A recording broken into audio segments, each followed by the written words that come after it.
ကြောက်ရန်မင်းလိုကားပြင်းတဲ့ကောင်ငါအိမ်ကနေအခုချက်ချင်းလစ်လိုက်တော့အမေဒါဘာဖြစ်တာလဲဗျာဘသူကမင်းအမေလဲငါရွှေပန်းကန်နဲ့ထည့်မွေးထားတဲ့သမီးကိုမင်းကတစ်ဆက်နှလုံးလုံးဒီလိုအိမ်စုပ်ထဲမှာထားပြီးဒုက္ခပေးနေတာမျိုးဆိုရင်အဲကိုမရှိစောင်းဆိုရင်အနှွေးတက်မရအိမ်သာတော်သူများနဲ့မျှသုံးနေရတာမင်းမှလူစိတ်ရောရှိသေးရဲ့လားပတ်စံနဲ့ဂုံပြက်နောက်ကိုပဲလိုက်ချင်တဲ့ရောက်ခမကြီးကတော့သူတို့အိမ်တော်ရေးကိုအတင်းအကျပ်ကွာရှင်းခိုင်းဖို့လှေကားပေါ်ကနေဆင်းလာပါပြီမင်းနာမကြဘူးလား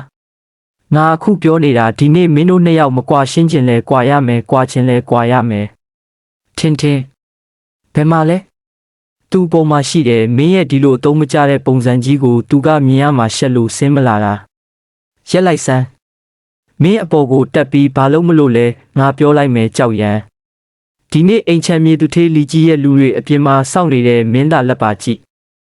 ငါအခုချက်ချင်းရဲတိုင်ပြစ်မယ်တသေးလီ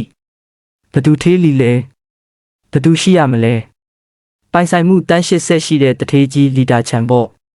သူကငါသမီးကိုသဘောကျလို့တင်တောင်းမဲ့ရွှေခဲကတင်3တန်းတောင်ပေးမှ3တန်းတော့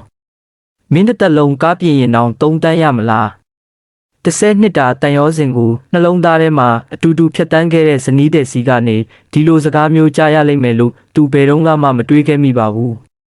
ကြောက်ရန်ငါတောင်းပန်ပါတယ်အိမ်ဒီအိမ်ကအငှားအိမ်လေးအိမ်ကမိမဘက်ကိုပေးရမယ်လေလားရေယိုနေတဲ့အိမ်စုပ်ရဲ့စာချုပ်တက်တန်းတိုးတာကိုပြောတာလားငါအမေပြောတာမှန်တယ်မင်းကငါလိုချင်တဲ့ဘဝမျိုးကိုမပေးနိုင်ဘူးစင်ရဲတုံးကတော့အေးတူပူမြလက်တွဲခဲ့ပေမဲ့အခုတော့ငွေကြေးတနာရှိမောက်မှာအရာရာဟာလွင့်ပြဲသွားခဲ့ရပါပြီပိုဆိုးတာကဇနီးဖြစ်သူရဲ့အိတ်ထဲမှာအခြားယောက်ျားတစ်ယောက်နဲ့ဟိုတယ်မှာချင်းတွေးဖို့လှုပ်ထားတဲ့ကပ်ပြားကိုမြင်လိုက်ရတဲ့အချိန်မှာတော့မင်းအတိတ်ပဲမရှိတာတွေလာမလုံးနဲ့တော့ဒီညတသေးလီကဂျုံရွဲဟိုတယ်မှာငါ့ကိုစောင့်နေတဲ့ပြဿနာလာမရှာပဲဒီစာချုပ်မှာလက်မှတ်ထိုးပြီးကောင်းကောင်းမွန်မွန်ပဲလမ်းခွဲကြရအောင်